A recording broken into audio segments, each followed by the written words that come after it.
Тайга жинхэнэ нэр нь Майкл Рэй Стивенсон. Тэр залуу зүгээр л нэг рэперээс хамаагүй илүү хүн. Олон жилийн турш тэр зөвхөн хөгжмийн ертөнцид биш, бизнес, фэшн, үйл хөдлөл хөрөнгөд маш олон салбарт нөлөөтэй нэгэн болсон. Цаг хугацаа өнгөрөх тусам Тайгагийн амьдрал хөрөнгө нь түүний хөдөлмөр, ухаалаг хөрөнгө оруулалт, бизнес сэтгэлгээний үр дүнг нь тоодхон харуулж байгаа. Түүний тансаг байшин, үнэтэй автомашины цуглуулга, мөнгөний эзэнт гүрэн хэрхэн бий болсон талаар бид хамтдаа судалж үзэх болно. Тайга хэрхэн сая доллар олдог, мөн түүнийг одоо хүртэл entertainment болон бизнесийн ертөнцид дээгүүр байлгаж байгаа шалтгааныг хамтдаа харцгаая. Бичлэг эхлэхээс өмнө видеоны тайлбар хэсэгт байрлах линкэн дээр дараад Newsack сувгийн аль бие усны Telegram сувагт нэгдээрэй. Энэ суваг дээр үзэгчдтэйгээ илүү ойр байхаас гадна сагсан бөмбөг болон хип-хопын хамгийн сүүлийн үеийн мэдээллүүдийг авах боломжтой. За тэгэл ойрын сонин сайхнаа хуваалцаж байгаас гадна зарим нэгэн бичлэгүүдээ мань чин тэн дээрээ постлж байгаа шүү. За тэгээд олон юм яриад явах уу? Бичлэгэнд орцгоё.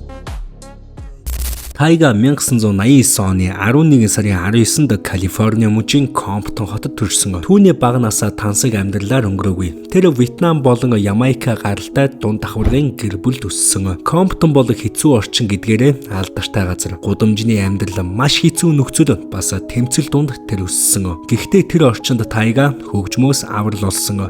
Багасаа хип-хоп сонсож эхэлсэн бөгөөд өсвөр наснда рэп хийж эхэлсэн. Түүний анхны том боломж 2007 онд ирсэн. Тэр үед тэр Lil Wayne-ийн үүсгэн байгуулсан Young Money Entertainment label-д нэгдсэн. Улмаар Тайга ердөө 1 жилийн дараа хамгийн анхны цомгоо гаргасан. Гэхдээ жинхэнэ амжилт нь 2011 онд төндрсөн. Rock City хэмээх дуу гаргаснаар Тайга дэлхийн хэмжээнд хамгийн анх танигдж эхэлсэн. Энэ дуу нь Америкийн клуб бүрт явах болж Rock City хэмээх дуу болгон дэлхийн хаасайгүй тоглогдож эхэлсэн юм. Тус дууны араас Тайга олон хит дуу гаргаж эхэлсэн. Chris Brown, Drake, Lil Wayne зэрэг том артистуудтай хамтарсан. Гэхдээ тэр зөвхөн хөгжим, хип-хоп гээд зогсоогүй.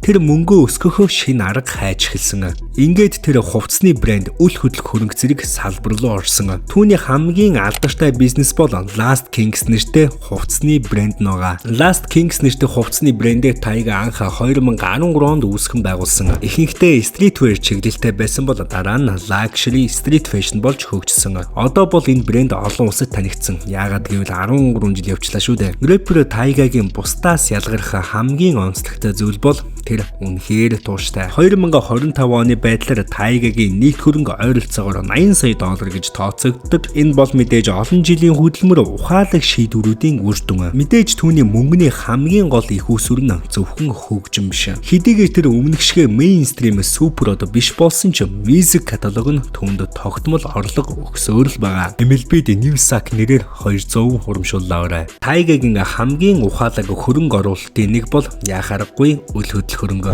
Тэрээр олон байшин, олон үйл хөдлөл хөрөнгө эзэмшдэг. Үүнд нь Лос Анжелест байдаг тансаг хашууд багтдаг. Энэ төрлийн хөрөнгө нь цаг хугацааны явцад үнэн өсдөг учраас түүний хөрөнгийн гол суурь нь болж өгдөг. Рэпер Тайга яг одоо Лос Анжелес хотод амьдардаг. Мэдээж тансаг хаш. Түүний үнэн ойролцоогоор 12 сая доллар. Метр квадрат нь хэд вэ гэж юу? 10,000 метр квадрат гэж боддоо. Түүний тансаг хаш руу ороход том хүлээн авах танхим, өндөр таац, гантик шал өгтөнө. Дотор дизайных нь хувьд ярих юм бол модерн стилтэй, цэвэрхэн минимал боловч luxury мэдрэмж төрүүлэхээр за нэг иймэрхүү тохичлолтой. Тайгагийн хувьд гэртээ хоол хийх дуртай учраас галтайгоо нь маш өндөр зэрэглэлийн тоног хөрөмжтэй. MLB-д Newsack 111 нэрээр 200 хурамшууллаа. Түүний машины цуглуулга. Тайгагийн хамгийн сонирхолтой зүйлийн нэг бол яхаарахгүй машин. Тэрээр суперкар, luxury машинуудад маш их дуртай. Үүнийгээж ээлж дараалан маш олон подкаст төр хэлж байсан. Түүний хамгийн үнэтэй машин бол Custom Bugatti Veyron. Энэ машины үн ойролцоогоор 2 сая доллар, Монгол мөнгөөр 6.5 тэрбум орчим. 60 милийн хурдыг 2.5 секундэд авдаг. Энэ бол дэлхийн хамгийн хурдан машинуудын нэг. Rolls-Royce Wraith. Энэ машины үн ойролцоогоор 350,000 доллар. Тайга ирээдүйд хөгжмнөөс гадна илүү олон бизнес хийх төлөвлөгөөтэй. Үүнд нь бол фэшн, үл хөдлөх хөрөнгө, технологи, мөн канабис зарж борлуулах гэх мэт салбарууд руу орж байгаа. Мэдээж хүний амьдрал үргэлж дардан байна гэж юу байх вэ? Гаднаас Тайгагийн амьдрал үргэлж гэлэлдсэн тансаг харагддаг байлаа. Гэвч хөшигний цаана тэр амьдралынхаа хамгийн том алдааг нэг хэсэг хийж байлаа. Түүний хамгийн том алдаа бол санхүүгийн сахилга батгүй байдал болон хитрхи эрт бэлэн болоогүй байхдаа хит их мөнгөөр тоглосон үйл явдал. За энэ бол дэлхийн маш олон залуу рэперт тохиолддог үйл явдал. Залуу хүн гинт асар их мөнгөтэй болоход ямар аюул тулгардаг вэ? Тайгад яг л тэр зүйл тохиолдсон. Тэрээр сард хэдэн зуун мянган долларын орлого олж эхлэнгүүтээ санхүүгээ удирдах санхүүгийн зөвлөх нэгтлэн бодогчоо буруу сонгосон. Тайга татвараа төлөхөө мартаж түрээсийн хашийнхаа мөнгийг хугацаанд нь өгдөггүй байв. Хамгийн аимшигтай нь тэр өөрийнхөө эзэмшдэггүй зүгээр л лизинг түрээсээр авсан Ferrari, Lamborghini машинуудаа өөрийн мэтэр сошиалд гайхуулдаг байлаа. Төлбөрөө төлж чадаагүй улмаас маш олон папарацци сайт, маш олон шар мэдээний өмнө өөрийнхөө түрээсээ машинуудыг хураалгаж нэг хэсэг шившигтэй байдалд орсон. Үүнээс гадна зөвхөн машинууд ч биш. Америк нэгдсэн улсын татварын алба түүнийг хэдэн сая долларын татвар нуусан төлөөгүй гэж араас нь мөшгөж эхэлсэн. Хүмүүс түүнийг тухайн үед хуурамч баян гэж цоллож байлаа. Энэ бүхэн мэдээж залуу рэперт маш хүнд туссан. Миний амьдралын бүх зүйлийг яг нэгэн зэрэг унжаагаа юм шиг тэр үе үнэхээр хэцүү байсан. Сошиал медиа, хэвдэл мэдээлэлээр хүмүүс намайг дууссан, дампуурсан, дахиж хизээж босож ирэхгүй гэж биччихлээ. Маш олон хүн болгон намайг шүүмжилж миний өмнөөс дүгнэлт хийж байсан. Гэхдээ би тэр үед өөртөө нэг л зүйлийг хэлсэн. Тэд миний түүхийг бичихгүй. Миний түүхийг зөвхөн би өөрөө бичнэ. Хэрв чи бусдын хэлж байгаа үгэнд автаж тэдний бодлоор амьдрч эхэлвэл чи тэгээд л дуусаа л гэсэн үг. Би тэр бүх сөрөг комент шар мэдээллийг зүгээр л сэтгэл санаа оюун бодлосоо аваад хайчихсан. Тэр үед утасныхаа бүх сошиал аппуудыг устгаад өөрийгөө зөвхөн студид төгдсөн. Би тэр үеийн уналтаас яаж гарсан бэ гэж надаас маш олон хүмүүс асуудаг. Энэ маш энгийн. Би зүгээр л хөдөлмөрлсөн. Хүмүүс намайг сошиалд муулж байгаад би шүнжин студид дуугаа бичиж хондог байлаа. Би тейсти дууныхаа хоолойг бичиж дуусаад за одоо миний цаг ирлээ гэж дотроо мэдэрсэн. Би энэ уналт босолтоосоо юу сурсан бэ гэвэл амжилт бол төрөвчин дэх мөнгөний тоо биш. Амжилт бол чиний дотоод сэтгэлийн хат. Чамд юу ч үлдээгүй байсан ч чиний авьяас, чиний хөдөлмөрлөх чадварыг хинч чамаас булааж авч чадахгүй. Хэрвээ чи өөртөө итгэжил байвал дэлхийн ертөнц чамд бууж өгөх болно. Би үүнийг л ойлгосон.